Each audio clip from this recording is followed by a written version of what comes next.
morning and welcome to the CIBM Breakfast Science Seminar Series number 20, which is the last one for this year, 2021. And it's my great pleasure to introduce you to Dimitri Landeville, who is the CIBM Signal Processing EPFL Uniche Section Head, as well as the CIBM MRI EPFL Section Head. And Dimitri will start off with giving a short introduction on our speaker today, who is Enrico Amico. Thank you, Dimitri.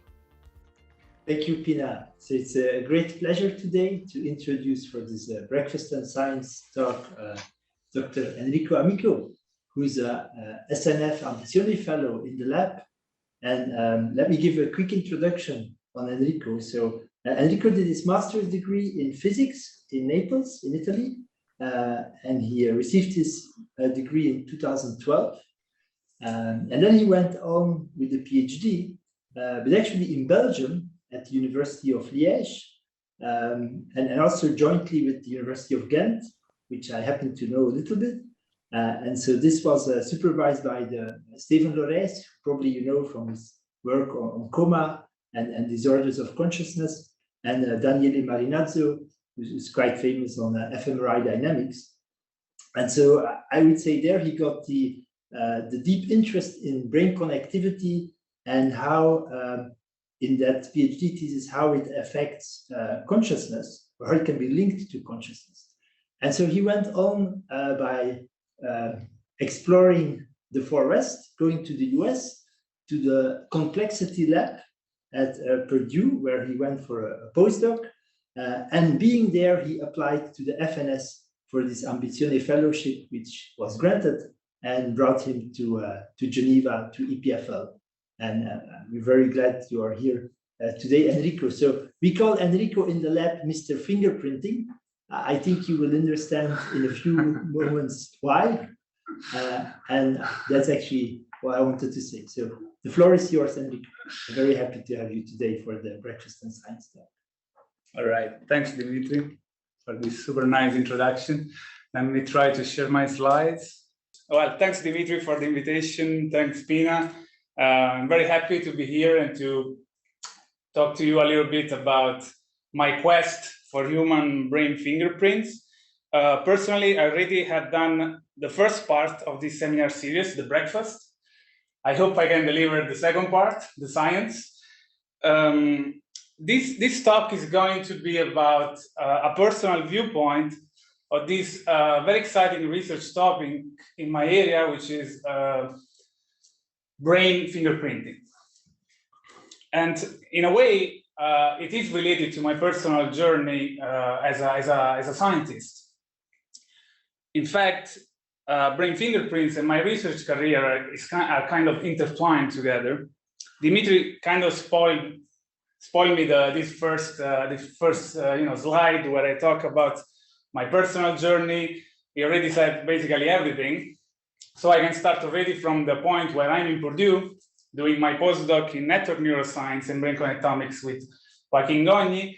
And I was looking for the next steps in my career. And I heard from my friend about this opportunity, this Ambizione opportunity, which is kind of a gray area in between postdoc position and assistant professor, but you get to do your own independent research line into a host lab in Switzerland.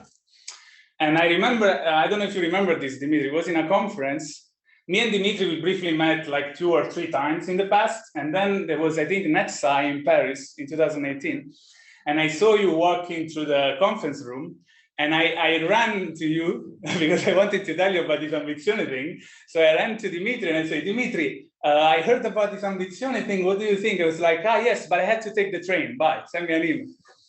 And then I sent him an email, and it was super nice, and we discussed about it, and he accepted to support my application, and here I am. Now, why am I saying that brain fingerprints are related to my personal journey? Because guess what was the name of my Ambizione proposal that was then funded? The name of the Ambizione proposal was Fingerprinting the Brain. Network science to extract features of cognition, behavior, and dysfunction. And it's the grant that is actually paying my salary right now. And in a way,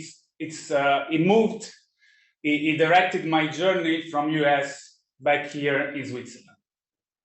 So let me start actually the lecture and tell you a little bit more about this brain fingerprinting area. Before I get into brain fingerprinting, for the ones who are not familiar with what I do, I basically work in network neuroscience. And network neuroscience is the idea of modeling the brain as a network. And what do we need to create a network? We need two things. We need nodes and edges. How do we get this from brain data? Let's focus on magnetic resonance imaging data, so MRI data. We need to put a guy in the MRI scanner, right? The first thing, possibly alive. And once the guy is lying in there, we can extract different information from his brain. The first bit of information is anatomical information on the conformation of his cortex and subcortical parts that we can then divide into parcels or patches of cortex using our favorite brain atlas or brain parcellation. Here I'm just putting as an example Glasser parcellation, but you can use your favorite brain atlas really. So Schaefer parcellation, Sham parcellation, you name it. And once you do that, you're gonna have the first part of your brain networks, the nodes. Then we need to create the links. How do we create the links? There are two main ways. The first one is to map and model the anisotropy or diffusion of water molecules in the white matter pathways, the cables connecting brain regions together. And then with your favorite stratigraphy modeling, you can end up with this very colorful image, which is giving you an idea of the cables that are connecting the brain regions together. And then what do? Well, we take two brain nodes and we actually count the streamlines, the pathways connecting pairwise region together. And if we do this procedure for all possible pairs of brain regions, we end up with an object which is called usually structural connector or structural connectivity matrix, which is giving you the information, the summary of the structural architecture of the guy's brain. Another option to create the links is to map and track the flow of blood fluctuations in each brain node. And then we end up with signals, so time series per brain node. And in order to create the link of our network, what people usually do, they measure the pairwise functional coupling by computing Pearson correlation between brain region pairs. And they end up with another object, which is another matrix, iterating this procedure over all possible pairs, which is a summary of the brain activity of the guy as he's lying in the scanner in resting state, for instance, or performing a task. And Pearson correlation, in a way, is giving you an idea of a synchrony or anti-synchrony between brain region pairs. And you end up with this colorful map, which is usually called functional connectum or functional connectivity matrix. Now, this is basically my everyday life.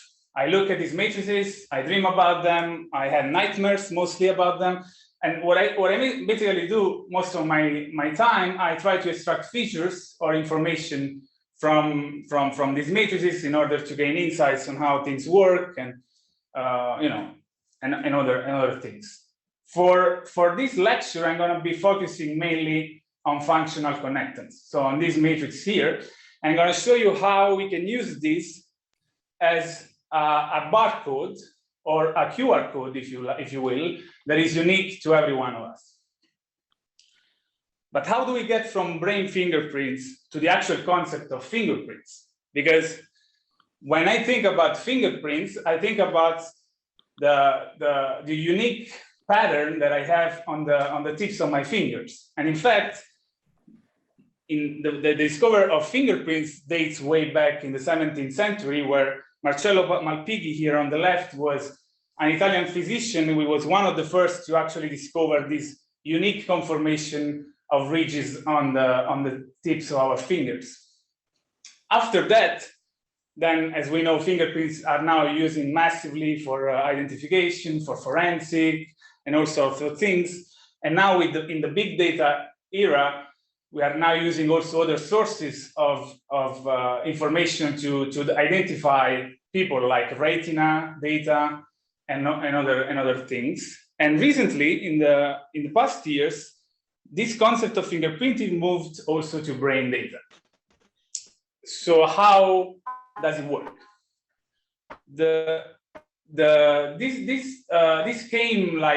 was boosted by a seminal paper by Emily Finn and collaborators in 2015, where they did the following experiments. They put N subjects, 100 subjects in the scanner on one day, let's say on Tuesday.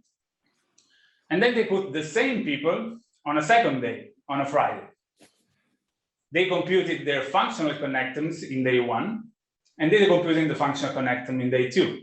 So keep in mind that these are the same people. So it's a sort of test and retest functional connectum from the same subjects. And then what did they do in this paper? They did what I usually explain it as a guess who game. I hope you are all familiar with this board game, otherwise I will feel really super old. But anyway, they're just taking randomly a connectum from day 1. Let's say they're taking my connectum from day 1, and then they are trying to find the best matching in the set of connectums on day 2. And if they're able to guess my connectum right, that is a success. They count this as a 1, success in the identification score. And they played this guessful game for all possible combination of connectums in day 1 and day 2. And what they found was quite striking at the time. They found that they were able to identify the same person in resting state data with more than 95% of success rate. And why am I making a big deal about this finding? Well, not me, because this paper nowadays, I think, is being cited above like 1,500 times. But I think for 2 main reasons. The first one is that if you think about this matrix is a summary of the brain activity. It's essentially a bunch of numbers, a bunch of correlation scores. And yet, there is a fingerprint. There is the spatial distribution of these scores is unique to every one of us and allow us to actually identify a brain of a subject from anybody else's.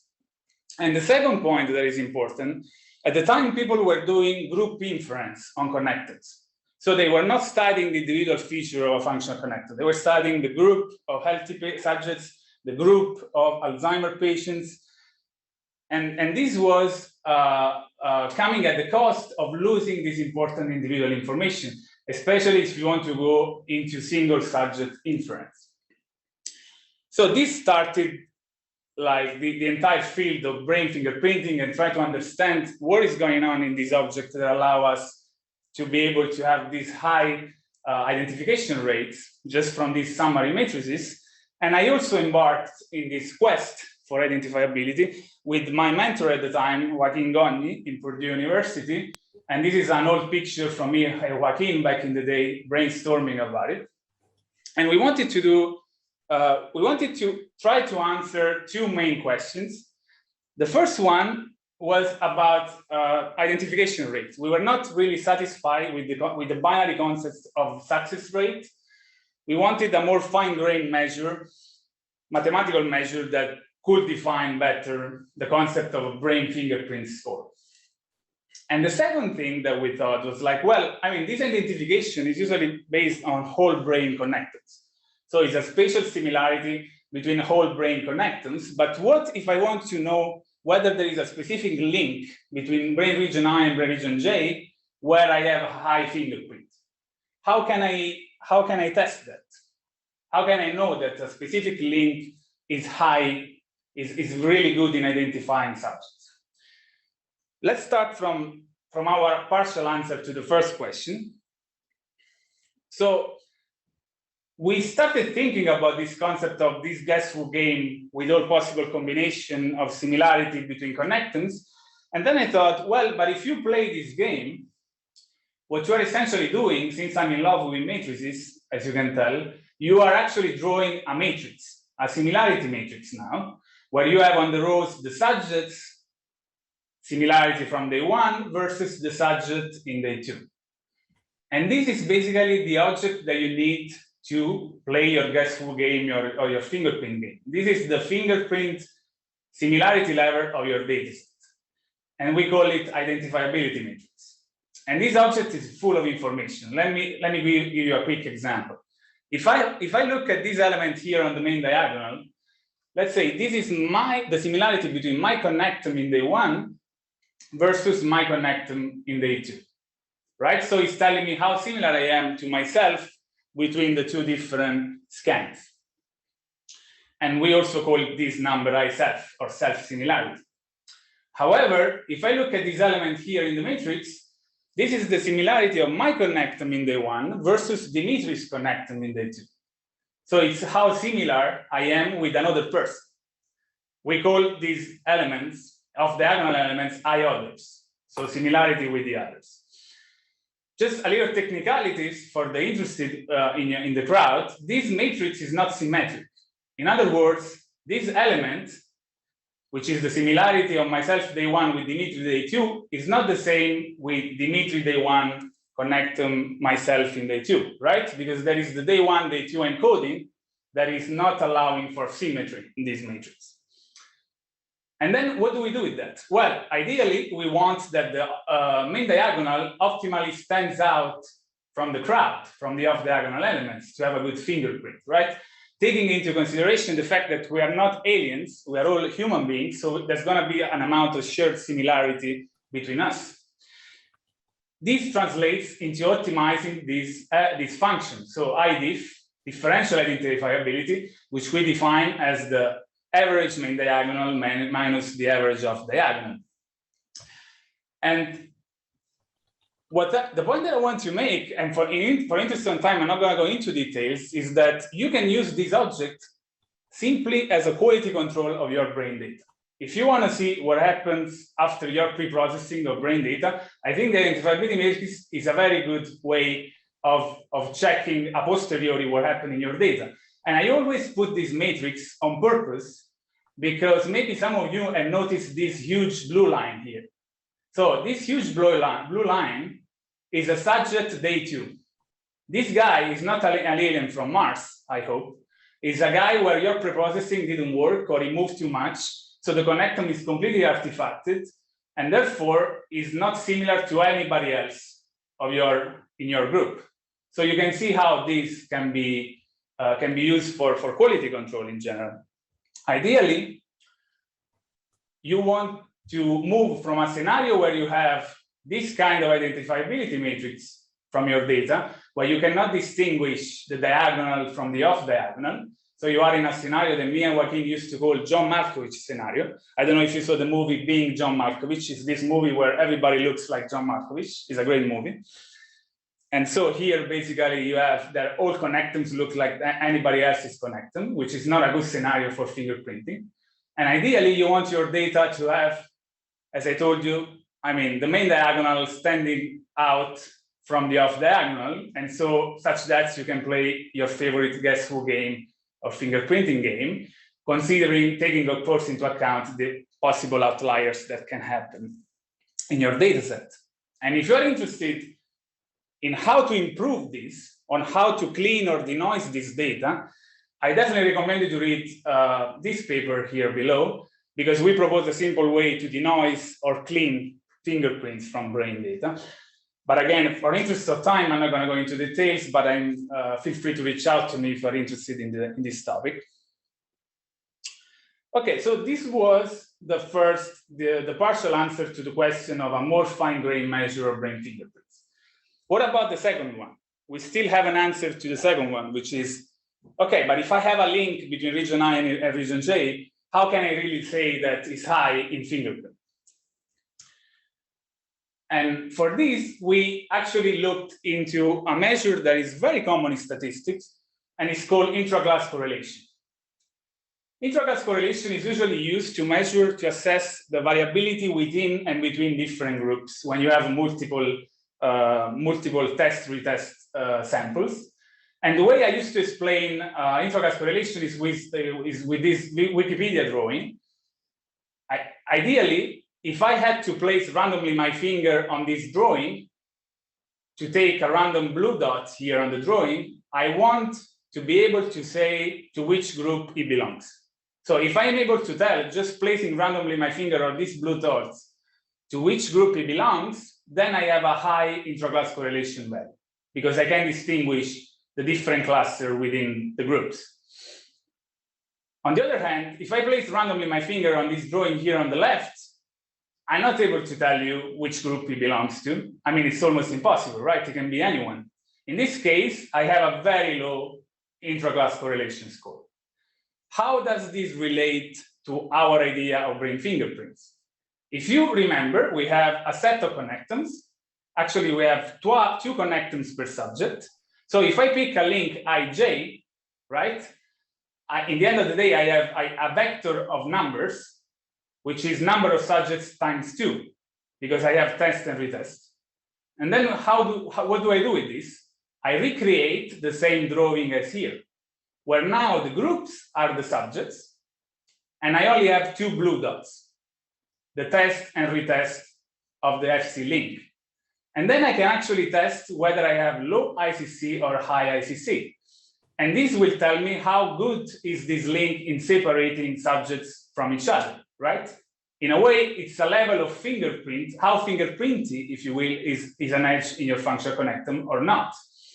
And of course, this is only for one IJ link or edge. I can do this for all possible edges, for all possible pairs, and I can end up again with an object which is telling me the links in my connectomes that are most identifiable, good for identifying subjects or not.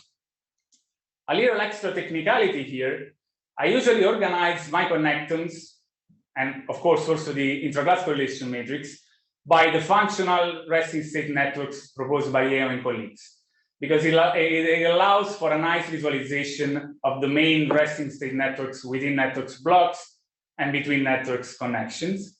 And just to recap, the resting state networks by Yeo and colleagues are visual, somatomotor, dorsal attention, ventral attention, limbic, frontoparietal, DMN, and I usually add also subcortical regions in the game.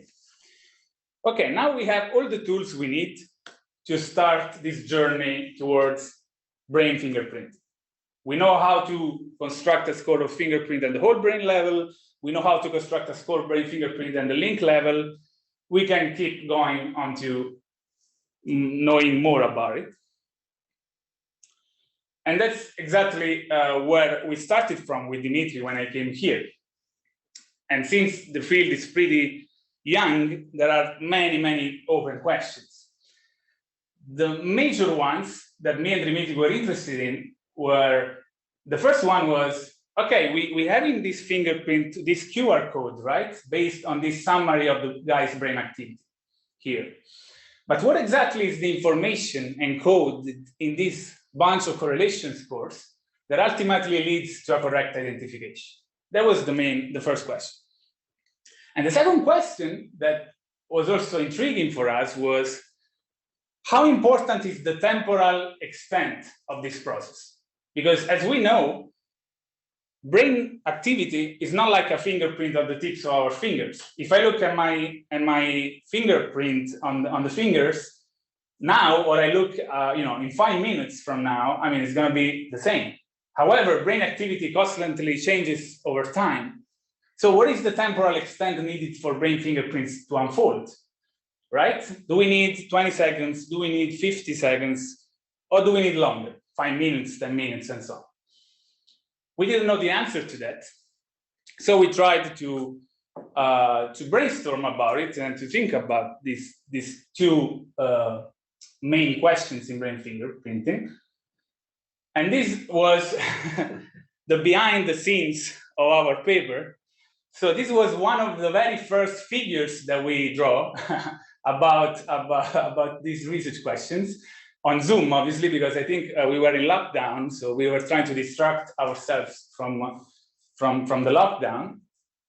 And I'm gonna try to give you like a quick overview of what we were drawing, although it's also difficult for me now. So the idea of the brainstorming between me and Dimitri was, we need to have, in order to do this exploration, this investigation, we need to have two complementary axes. The first one is about the how long. So the how long is the temporal scale of the process. It's how many time points you're going to put into your QR code. Okay, you can put 20 seconds, 50 seconds. This is going to tell you how much temporal information you're putting into the game. The second axis is when, because there might be points in time where maybe you are more identifiable than others, right? It can happen. We didn't know. And eventually, we came up with a figure like this one, where, as you can see, we have two complementary axes of investigation. The first one goes along the y-axis, is the temporal scale. And for this, we use a procedure that is usually called dynamic functional connectivity or sliding window analysis, where you basically start taking, let's say, the first 20 seconds or 50 seconds of your data, and you create a snapshot, a functional connectome in these 50 seconds, and then you slide the window. So you take from 10 seconds to 60 seconds now, and you compute your functional connectome again, and then again, until you are out of points. And this gives you a set of snapshots of time-varying functional connectors or dynamic functional connectors, right? And you can have these in day 1 and in day 2, of course. Then what you can do, you can check the when. So you can basically use the guess who game now between the snapshots to see when the best identification is happening in time. So you have basically two complementary axes of investigation. In one, you are changing how long you want the window to be, which is indirectly related to how much of the temporal content of the information from your data you're putting in your QR code. And on the second axis, you are actually checking, okay, but do we have snapshots in time that are connecting between day 1 and day 2? So that's what we tried to test it. We tested it on the Human Connectome Project dataset, the 100 unrelated subjects, and we tested different temporal scales, and we used our favorite object, the identifiability matrix, to do that. And if you test the 6 different temporal scales, that's how the identifiability matrix that I was telling you about looks like. So we started from an intentionally ridiculously low window length because we wanted, in a way, our identification procedure to fail. We wanted to test the limits of that. So 7.2 seconds, which is about 10 time points in Human Connectome Project data. And then we moved, we started to include more points into our window. So 36 seconds, 72 seconds, then 144 seconds, 288, and so on and so forth. Now, as you might remember from my slide on identifiability matrix, we want the main diagonal to be as yellow as possible, right? Which happens as expected at the lowest time scale.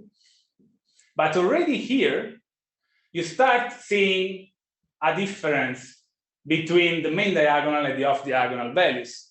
Now, keep in mind here that we don't have just one value like before for I self. We have multiple values because we have snapshots. For one guy, we have multiple dynamic time-varying connectors.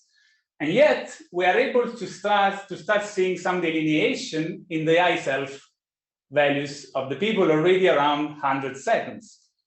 So you don't need to line the scanner for 10 minutes to have a good brain fingerprints.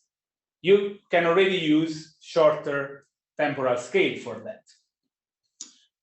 And also, we started to notice that some snapshots were more yellow than others, in other words, right? So there were some snapshots in the dynamic functional connectors that were more identifiable than others.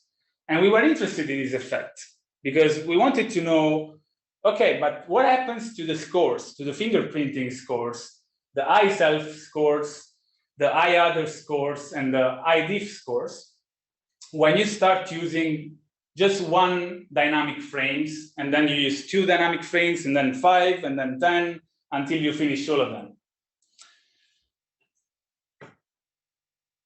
And when you do that, something interesting happened, which is, well, apart from the lowest temporal scale, the 7.2 seconds, all the others had pretty good I self scores and I diff scores, even when using only few dynamic FC frames. As you can see here, at almost all the temporal scales of investigation, when using few dynamic functional connectors, like the most identifiable frames first, you are able to reach pretty high identification values, and sometimes even higher than the ones that you have when you use all your dynamic frames in your identifiability matrix. And another interesting thing was like that if you were to pick the top identifiable dynamic frame in your data, and you were to compute the variability, the connectome variability across subjects and test and retest data, you will see that there is a pattern in the variability that is kind of shifting. So here it's not super clear to see, but it will be very clear in a second, that this pattern is shifting slowly from visual and somatomotor areas to more demarcating and delineated lines towards frontoparietal DMN areas as you go towards lower timescales. And this was intriguing because until this work, people thought that brain fingerprints were a static object. Like we had a lot of fingerprints in the DMN frontoparietal, and nobody has ever thought about visual or somatomotor areas for brain fingerprinting. However, we were noticing kind of a shift in the variability of these numbers, and we were wondering, what if the links, the functional links of the connectons are actually changing in identifiability depending on the time scales? And luckily for us, we had a tool to test that. And it is the intraclass correlation matrix that I was telling you about. We can go link by link, and at every temporal scale, we can detect the identifiability property of a specific link. Let's see what happens. When you do that, what happens is that, like when you compute the intraclass correlation matrix at every temporal scale, and we are thresholding the intraclass correlation at 0.4 because 0.4 is kind of a lower boundary in statistics for a good ICC. So everything below 0.4 is not really a good intraclass correlation value. You have not good separability of your data. And so see what happens. So if you are at 7.2 seconds, of course, as expected, there is nothing there. But as soon as you move towards longer 36 seconds, pretty fast time scales, and also 72 seconds, you start seeing some patterns in the visual and somatomotor areas. And then slowly, little by little, you have this little square here that starts to be more and more prominent. This little square is the connectivity between frontoparietal and DMN regions. And also here, these little rectangles is basically the connectivity between attentional networks and frontoparietal and DMN that are becoming more and more prominent as you increase the temporal length of your window. And you can see this even more clear when you average within the EO networks. You can see this pattern shaping up from visual and somatomotor areas to more high-order cognitive functions, which is frontoparietal and DMN. And in fact, if you were to do the average intraclass correlation across rows to have a sort of nodal value of fingerprinting, and if you were to plot this across time, either thresholding the matrix or non-thresholding the matrix, what you observe is that if you look per EO networks, you have a specific plateau in every functional areas. In other words, different areas are contributing to fingerprint at different time scales. And in fact, if you check the maximum plateau, the maximum point of these curves, and you plot them back onto a brain render, what you have is a very interesting picture. So you have subcortical regions and somatomotor areas that have a peak at very fast time scales. And you have frontal regions, DMN regions that are peaking in identifiability, in identification later on in the time scale of investigation. And this is actually like a deep concept, because what does it mean that different regions in your brain are contributing to identifiability at different time scales? How can I explain this to you in a better way? And you don't know me, but I like weird metaphors to explain things. And with Dimitri, we came out with a very cool one. The idea of different temporal scale for fingerprinting is similar to the idea of the Polaroid, which is now a very hipster mean to take a picture. If you take a picture with your Polaroid, you have to wait some time for the picture. Let's say I take a picture of Dimitri here in the room with my Polaroid camera, my hipster Polaroid camera. So I need to wait a certain time for the entire frame to appear. However, after a few seconds, I'm gonna see some features of Dimitri, right, already. And then maybe the shirt and the hands will come later on, right?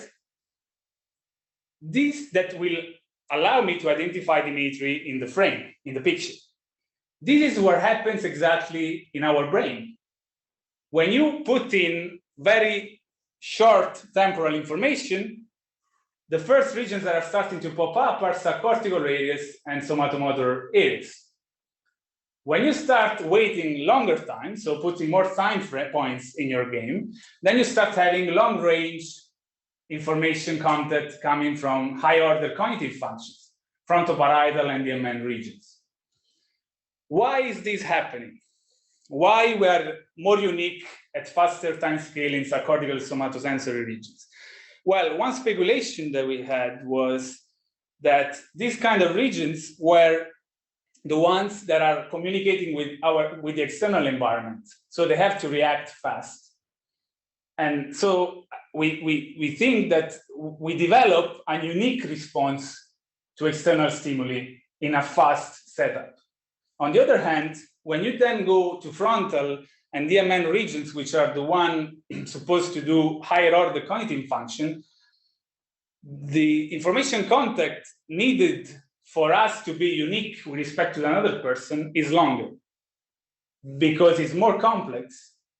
Therefore, we need more time points in the game, in our QR code, in our unique QR code to be able to make these regions identifiable.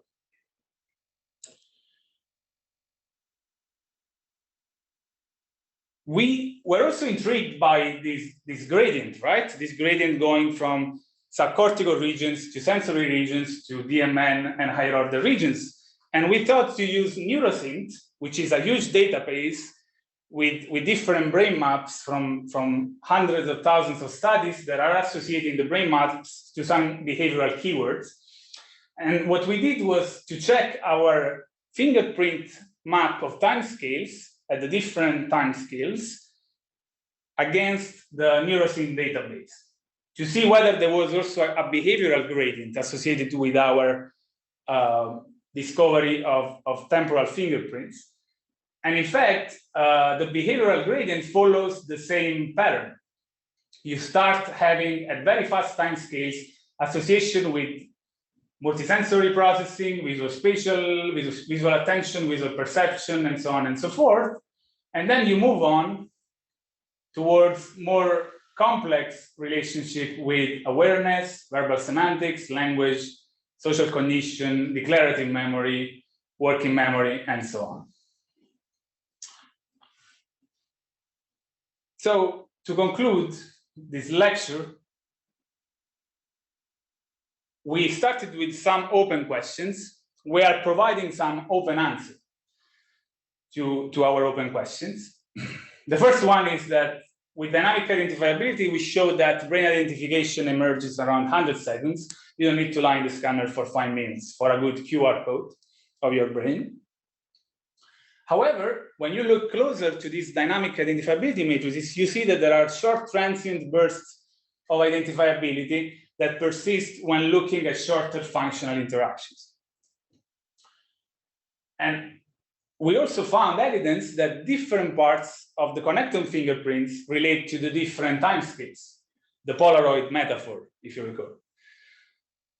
And finally, we also found that different cognitive functions appear to be meta-analytically implicated in dynamic fingerprints across timescales.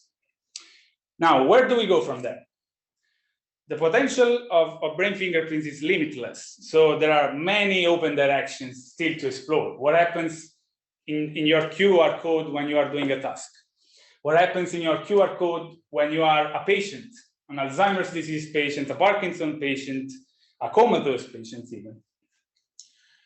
And another point that I want to make is that we still don't know what is really making us so unique that we can identify our summary statistics of our brain activity from the others.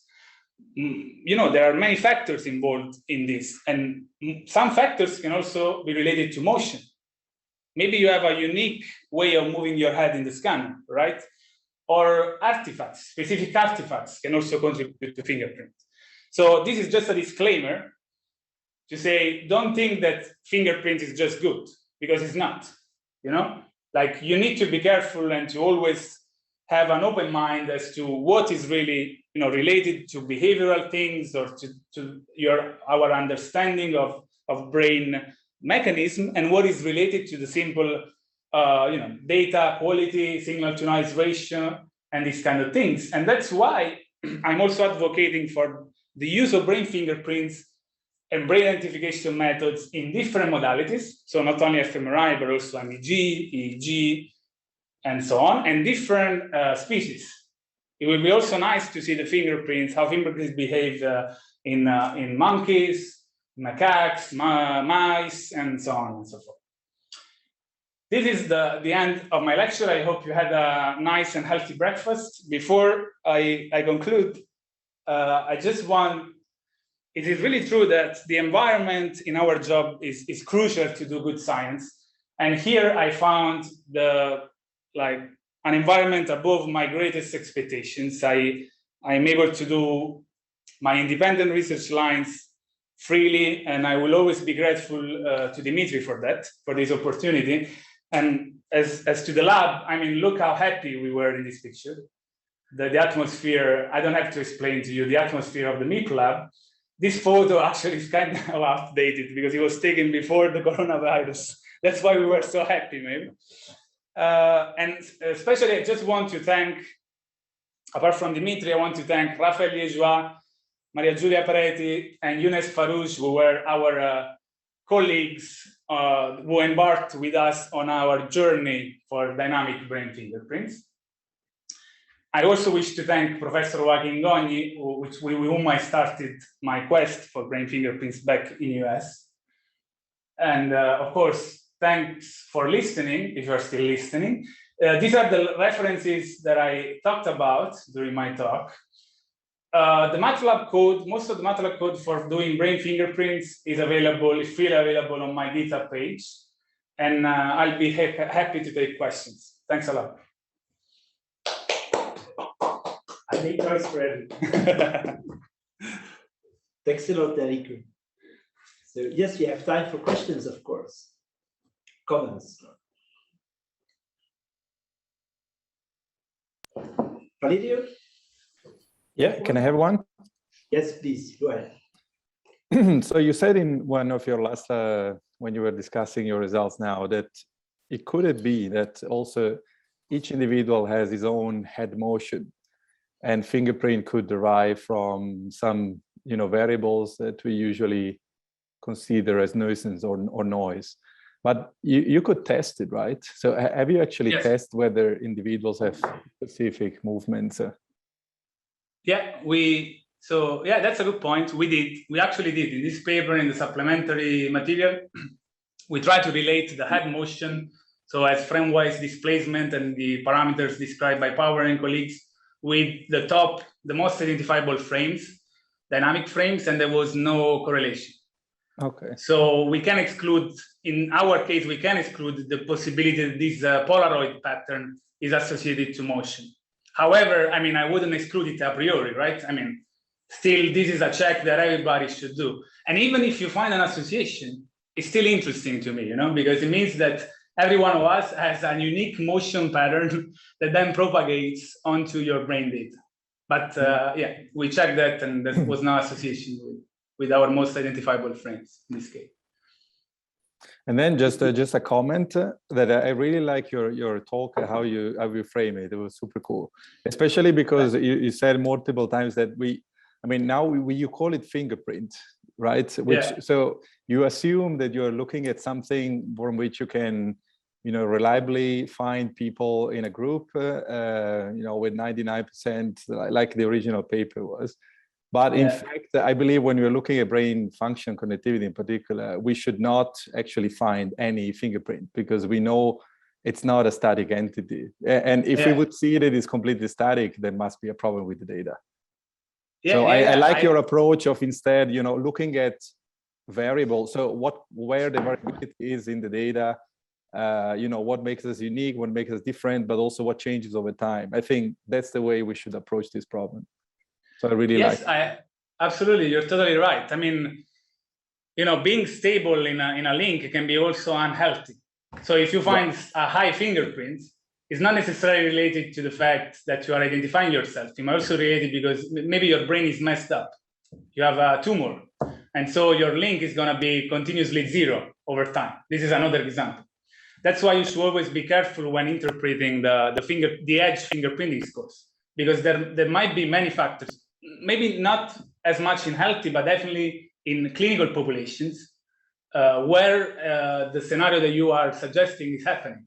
So where basically brain atrophy is freezing your connectivity, and then you find a high interclass correlation and you think it's a good thing, right? So you always need to check for these two axes, two dimensions. So the temporality and the reliability in your data. Thanks. We have another one from Liana. Yes, hi. So really excellent talk. I very much enjoyed it. I had a question kind of along the same lines as Valerio, but have you tested how stable this fingerprint is with the duration or the delay between the test and the retest? I mean, the data that you are using, how close in time were the two fMRI runs that you are using from the same person? And does the fingerprint get diluted if this time is extended to several weeks, for example? That's a very, very good point. I think in the Human Connectome project data is really few days, if anything. So it's really a few days. It's not too much. It's not too long, the distance. There were some studies from the group in Yale where they tested the static connectomes at different weeks and months, and they were able to find brain fingerprints there. So in static connectivity, I don't know what happens when you look at the dynamics of the process. So this will be really interesting to check in a longitudinal fashion.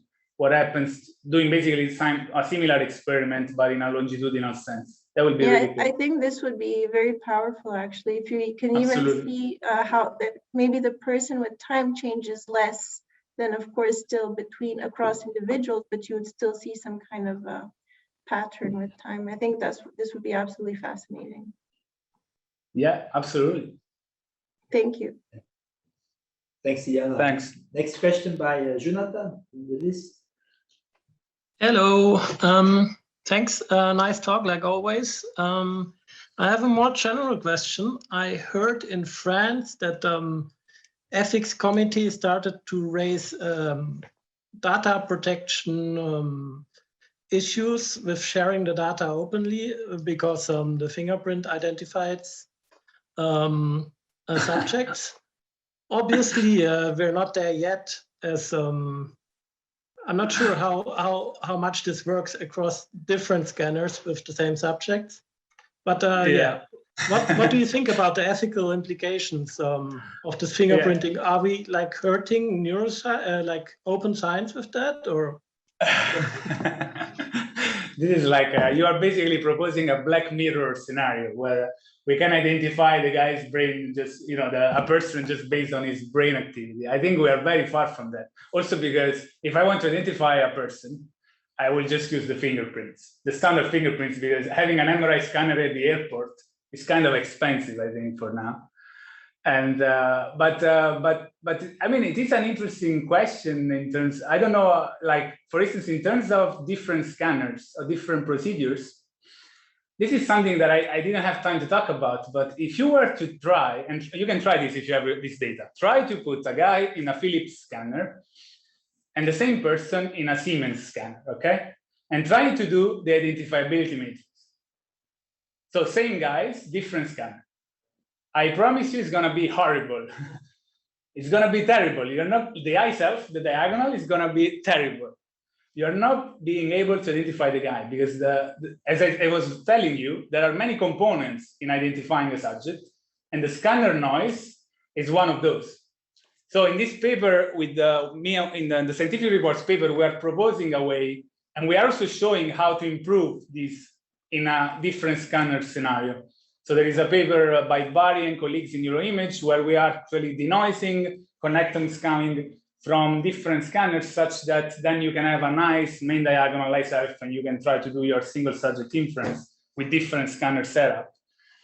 So this is one part of your question. To the Black Mirror-esque part, I think hopefully it's not going to hurt open science, because as you know, John, I'm all for open science, open code, open everything. So I really hope this doesn't harm my ethical principles. Thanks. Thank you. And Sophia, you were next. Yes, hello, thank you. This was a very nice talk.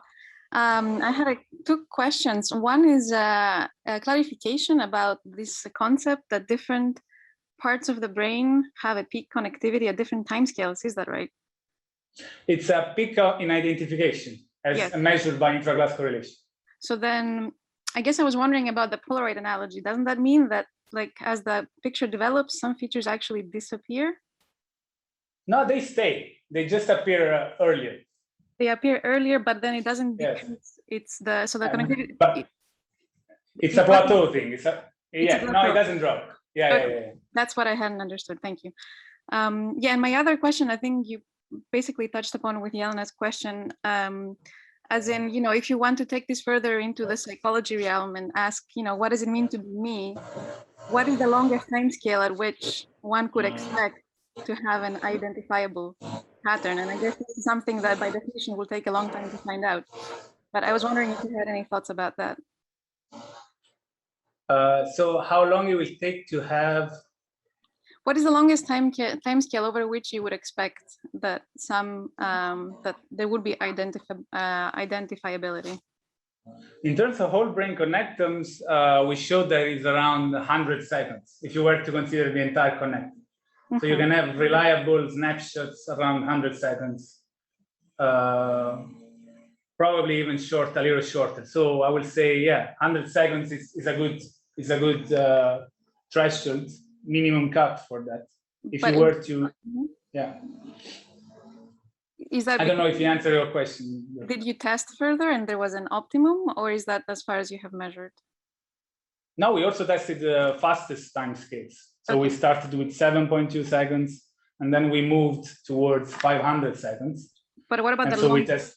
The longest, not the the longest. The longest, yeah. Well, the longest, I think your grant money is the limit. Like, it depends on how long you can put the guy in the scanner. It can be, even 20 minutes. But then I think it's an overkill. It really depends on what you want to do with your data. Like, if you want just to find reliable pattern of brain activity, you don't need to go as far as 100 seconds go. But then again, I think this should be tested at different setup, right? Because it depends also on the signal to noise ratio of your scanner. Mm-hmm. Like here, we're talking about human connectome project data, so supposedly high quality data. But most of the times the level is not as high for many reasons. So you should always, that's why I'm advocating for the identifiability as a quality control. Mm-hmm. Because if you have a guy, if you want to do network neuroscience, you need connectums, right? But if you put a guy in your scanner on Tuesday in resting state for 5 minutes, and then you put the same guy, healthy guy, in the scanner on Wednesday, and if you compute the similarity between these two connectums over 5 minutes, you cannot recognize the guy. Let's say it's a horrible similarity.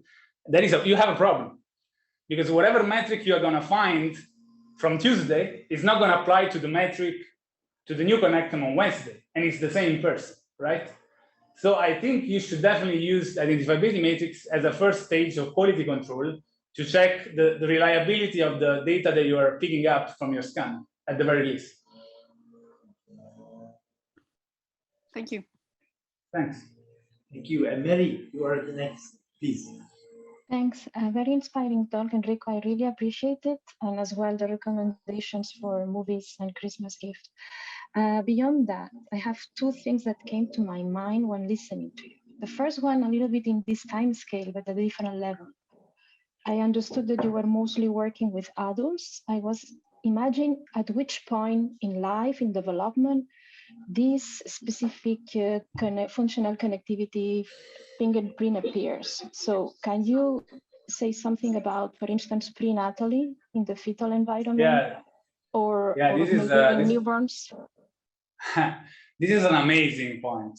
I cannot really say anything because I haven't worked on that. I know that there are people working on brain fingerprints that for young adults, adolescents, and possibly also newborn right now. It will be really super cool to see. It will be so cool to see. You know, it would be really cool to see in babies what happens to this Polaroid effect. Because my hypothesis is that the fingerprint that we have, I mean, this is a speculation, but my hypothesis is that the fingerprint that we have in the higher order cognitive function develops later in life. So we start with a fingerprint in subcortical and sensory regions. And baby data, brain data will be the best way to test that. These are hypotheses. Because if we have a low ICC in frontal regions there, then it means, then that basically high order cognitive function developed later in life. Like it's not developed later in life as a brain activity sense, developed later in life in terms of a unique response, right? To the external environment. Yeah, it will be fantastic. Yeah. Can I have another quick one? And then this is for my understanding. I might misunderstood, but I was wondering which is exactly the role of the structural connectivity in all this, beyond the fact that you might maybe have some segmentation somewhere, because overall, as a fingerprint, we know that sulci and gyri are very specific for each person as well. So sorry if I misunderstood something, but can you tell us how one explains the other, or if one can even better help this dynamic functional fingerprint? I think you understood perfectly. It's a great point, and I think that that there is a component. So one component is related to the parcellation and to the anatomy information. And there was some evidence in recent papers where already just by looking at the anatomical information, you can already have a pretty good fingerprint. In fact. So the two things I think are complementary. Like as I'm telling you, like these fingerprints, it's a combination of things. We are just looking at the tip of the iceberg here, but there are so many things that we still haven't understood. Because of course there is a contribution of the structural part of the cortical parcellation if you were to do connectomics. There's also a contribution of the dynamics, as we show in this paper. There is a contribution of motion somewhere. There might be a contribution if you go in the clinical domain of specific neurodegenerative features. And some of them might be related to behavior, some of them not. Some of them might be related to development. Some of them might be related to the task. So in other words, this QR code, we have no clue as to how these black lines are related to the white lines, and why do we have this little square here, and what is the configuration, how the configuration changes across time, across task. We still have no clue. We are trying to get some answers. So I think it's very exciting. Thank you very much.